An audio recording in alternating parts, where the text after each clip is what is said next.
of how to destroy the black youth of the nation, starting in New York. He said in a meeting 20 miles outside of New York City, the great decision was made. He said he didn't have to guess about it, and those who heard him know that I'm quoting him almost verbatim, because he was there.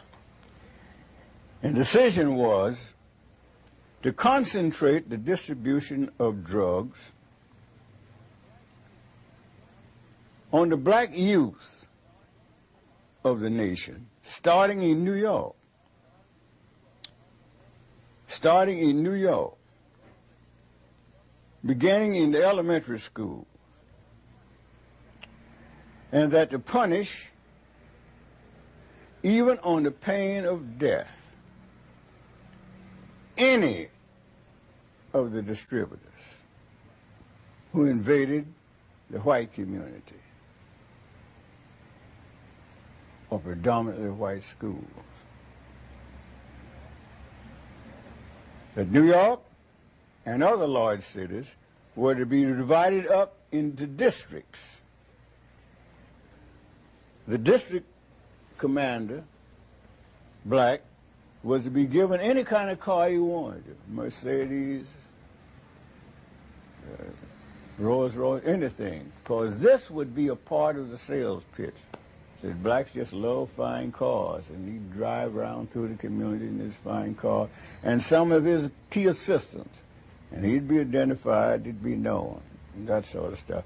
And so the stories, I'm not going any further into it. But thus it began, and the spread over the country, and we fell for it. Now, one thing was important,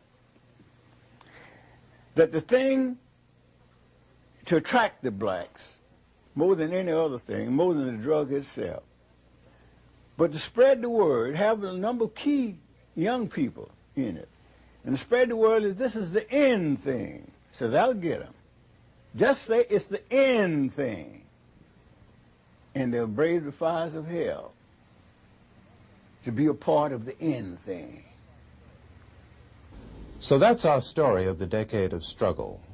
We put together this film to pay particular homage and tribute to the extraordinary young people of that era, and we give the story to our young people of today in particular, in the hope that they'll stop and think about much of the negativism that they're caught up in nowadays, and try to understand why.